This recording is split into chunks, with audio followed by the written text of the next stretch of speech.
Olá, um colega pastor me faz uma pergunta e eu queria compartilhar aqui uma reflexão sobre isso, não porque ela esteja bem acabada, não porque ela seja perfeita, mas porque eu quero abrir a discussão para que mais pessoas possam contribuir com essa reflexão e assim nós possamos caminhar. A pergunta é difícil, né? Eu a entendo como muito difícil e é a seguinte: o que dizer para uma pessoa que já bebeu de todas as fontes, já participou de várias igrejas, de várias tradições cristãs, inclusive de outras religiões, e hoje está perdida, não sabe como confiar em alguma coisa, não sabe no que crer, e não consegue se encaixar em nenhuma congregação? O que dizer para uma pessoa nessa situação?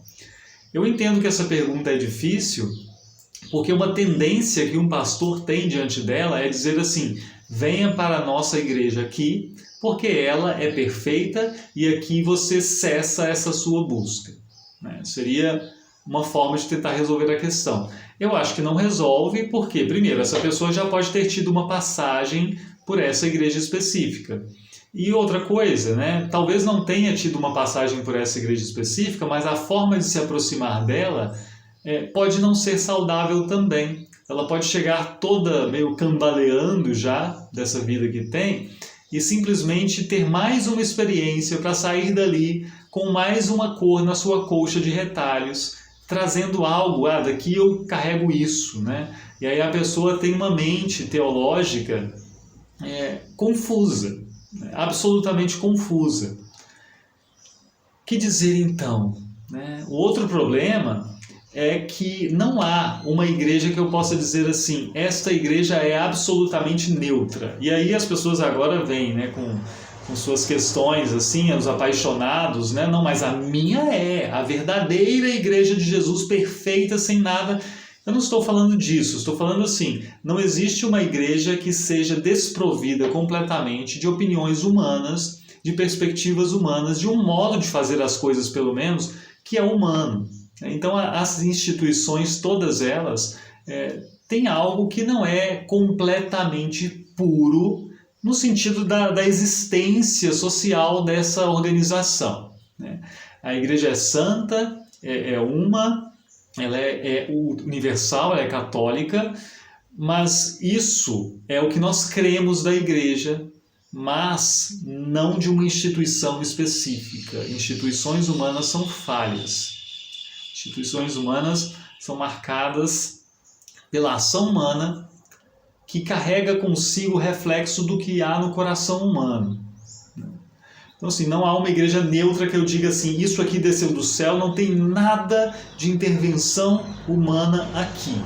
O que eu posso dizer para você é, por exemplo, eu estou tentando pregar o Evangelho em toda a sua pureza. Eu estou tentando comunicar a você todo o desígnio de Deus. Tudo que o Senhor ensinou, eu quero ensinar a você. Mas eu não posso dizer que a instituição como um todo, ou mesmo na minha vida como um todo, só haja isso. Só haja isso. Mas vamos dar mais um passo então, já que temos esse quadro e não temos uma resposta fácil, eu me proponho a pensar por 3 vias, e a sugerir 3 caminhos que se complementam para que essa pessoa comece a tentar resolver esse dilema sem aumentá-lo, sem criar uma bola de neve aí. O primeiro seria a oração. E a pessoa já pode perguntar: como orar? Eu vou orar como eu aprendi em tal igreja ou naquela, eu vou orar para quem, a quem me dirijo, e como eu faço isso, o que eu preciso fazer para ser ouvido.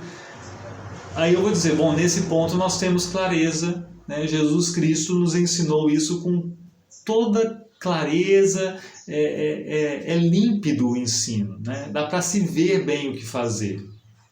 Nós aprendemos a oração do Pai Nosso. Comece por isso. Comece orando o Pai Nosso. Fale com Deus em oração conforme o Senhor ensinou.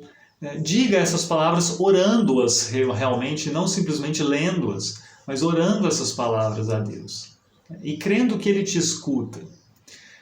Isso você aprende de Jesus também. Você aprende de Jesus que deve pedir ao Pai no nome dEle. Isso é Jesus ensinando. Faça isso.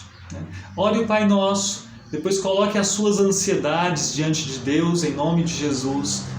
Coloque isso para Deus sem pensar. Você não vai ensinar teologia para Deus, você não tem que expor sua opinião teológica sobre escatologia para Deus, você não tem que expor sua opinião sobre a expiação para Deus. Ore a Deus. Ele é o Deus ali. Ele não é seu assunto teológico, ele é o Senhor da sua vida, ele é o Senhor da igreja. Fale com Deus. Crie este hábito de falar com Deus sem muita teoria. Simplesmente fale com ele. Isso é vida devocional. O segundo ponto, eu acho, é repensar a importância da vida comunitária. E o segundo ponto vai culminar nessa exortação a que você tenha uma vida cristã comunitária, porque vida comunitária é parte da vivência cristã. Não é certo a pessoa cristã viver desgarrada, isso não é normal. O normal da vida cristã é estar em congregação, é sentar-se à mesa, é o partir do pão, é o ouvir a palavra conjuntamente, é a mútua consolação. Isso é caminhada cristã, é a caminhada do corpo de Cristo e não de unhas soltas por aí, né? Então, para repensar isso e chegar nesse ponto de valorizar a vida congregacional e viver a vida comunitária, eu diria que talvez seja o momento de repensar o peso das opiniões individuais. As pessoas têm muito isso hoje, não hoje simplesmente, nas últimas décadas, de pensar que eu interpreto do jeito que eu quero e eu seleciono verdades aqui e ali, conclusões que eu chego sobre cada assunto, e agora eu tenho um mosaico diferente do de todo mundo. Eu tenho um rótulo para cada parte desse mosaico, né? E aí as pessoas sempre começam a perguntar isso, né? Você é pré-milenista, pós-milenista, você é cessacionista, você é continuista, E aí eu sou um monte de coisa, né? Não precisa disso, né? Não precisa você valorizar isso tanto assim, você ter tantos rótulos e pensar, eu sou isso, né? Porque o eu aqui, ele tem a sua importância na experiência cristã, mas ele não tem a sua importância absoluta. Ele não pode ser ele acima de tudo. Você tem que viver essa fé cristã em congregação, em comunidade. Em algum momento, é bom nós trazermos para esse âmbito do pensamento e da reflexão teológica a noção da humildade. É preciso ter humildade, não achar que eu sou o parâmetro de correção e verdade para toda a igreja. Porque se eu penso assim, e eu me vejo como tão elevado e tão capaz, e é curioso como as pessoas se veem realmente assim, mesmo sem terem tido uma formação teológica, eu corro um sério risco de olhar para as igrejas e pensar assim, não, todas erradas, né? Aquela ali erra nisso, aquela ali erra naquilo, nisso aqui os batistas estão certos, naquilo os presbiterianos estão certos, e quem define tudo que está certo ou errado? Eu. Eu. Tem alguma coisa estranha nisso aí, não tem? Tem alguma coisa muito, muito estranha nisso aí. E isso te priva da vida congregacional. Talvez vivenciar um pouco mais de humildade e valorizar a vida congregacional para dizer assim, olha, tem assuntos em que eu sei que eu penso diferente do irmão ali, da irmã ali, mas é algo que eu vou deixar privado. Não é para esconder, mas eu não vou valorizar isso acima da comunhão. Eu vou ter mais parcimônia até na forma de lidar com esse meu pensamento. Esse é um ponto que eu acho fundamental. Eu pauso o vídeo rapidinho aqui. Eu volto, eu parei porque passou um carro de som aqui. Mas então, o primeiro ponto seria a oração.